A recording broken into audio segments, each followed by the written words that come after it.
The big Bitcoin crash, $5,400 at the beginning of this Corona thing.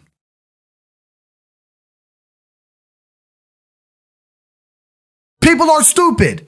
It's a miracle. It's a miracle how stupid humans are. I don't know what to say, but I've done my very best to resist this whole way through. I've done my very best. And one of the mechanisms, one of the moves I make to resist is involved in crypto.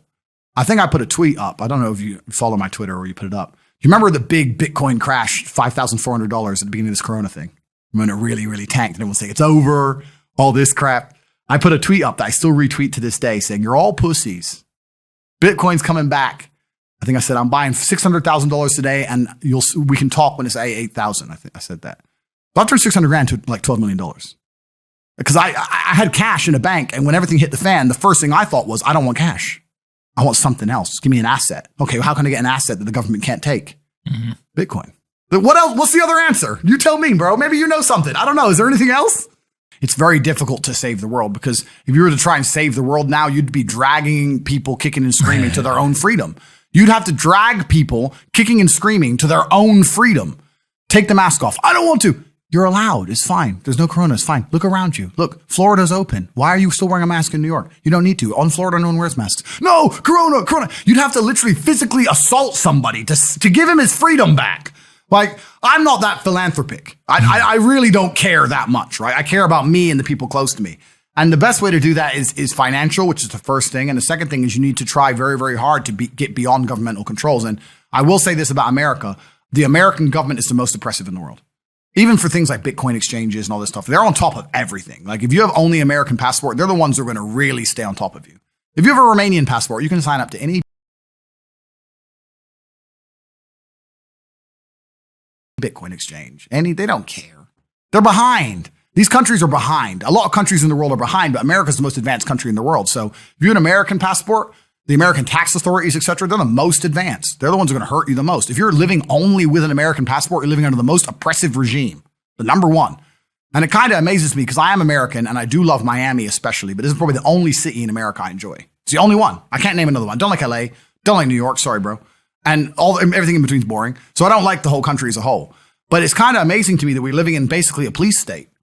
But it's the least safe police state in the world.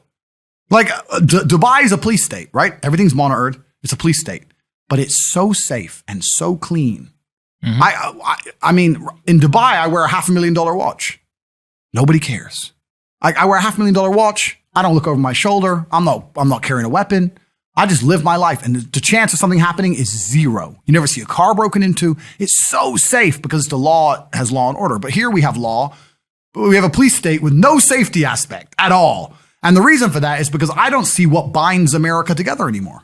We're not binded by the basic things, like on a basic evolutionary, low IQ, gorilla level, like color, language, all these things. Fine, we're not. But we don't even love the same flag. We don't have the same ideologies. Like, what is even keeping us together now? It used to be, well, we're all different, but we all love America. Not anymore. Half the people here hate America. We hate its past, hate everything it's done. There's nothing about it. I'm talking about Romania being safe. The Romanian police drive Dacias. They're like old Soviet cars. Like, they couldn't drive at more than 60 miles an hour, but no one runs.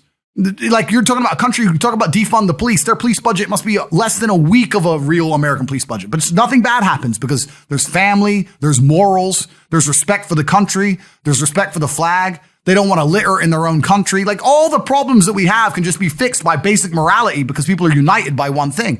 I can't think what we're united by in the West anymore. What are we united by? Nothing. We're not united by the way we think. Literally nothing. All we're united by, perhaps, is greed. And often, if you're greedy enough, then you just find a way to step on other people. So it's very difficult to find anything that's keeping America together. I really believe not just America, but a lot of other societies are broken on a fundamental level, and they've got a bunch of sellotape on top, which is an armed police force. And I don't know how long over the long term we can survive and how we can perform. You have real problems. Because when America loses its economic prosperity, then you're going to have to revert to the things like morality, which it has none of. Romania has no economic prosperity, but they have morality. It's the most Christian country in the world, 99.9% Orthodox Christian. I've been on dates with 27-year-old women who have to be home at 10 o'clock because their father said so. Like, their families stick together. They have no social welfare programs, no disabled people programs, nothing, because the family look after them. But there's no old people home. Family looks after them. All these things we have in the West, they have none of it. It's just family. Family takes care of all those problems. I've never seen in my 5 years in Romania a drunk girl. They drink and they have fun. You'll never see one stumbling. You'll never see one fall over. Do you know why? Because it brings shame on the family and people will talk and her father will kick her ass. So they won't do it. They have morality. They have a base level of morality, which means their police force can be run on a fraction of a budget and the country can be basically bankrupt, just broke. It's a poor country, right? They say it's poor. There's plenty of money there. You know the wealth divide. There's plenty of Lambos over the place. But when America loses its economic prosperity, what morality are we going to fall back on? If the police force couldn't turn up to police calls, it would be over. In nearly every city in America, it's just instant purge. We no longer have morality to fall back on. And I kind of find it amazing that a lot of the conservatives, and I'm going to say this now, I pretend I'm pro-Trump. I was very disappointed in Trump as a man. He should have gone much harder. He didn't do anything. He really didn't get much done. But a lot of conservatives believe Trump's going to save us. Trump's going to save us. Well, now you've seen they're going to rig every election. You're never going to get a good president again. Now what's your hope for America? I don't know. If I had to bet on countries like I was betting on cryptos across the next 200 years, I'd be buying China coin. I would not be buying the USA coin. I just see it on the way down. That's all I see. And that, for that reason, is one of the reasons I don't live here. I won't buy property here. I don't see this place being livable across the next 100 years.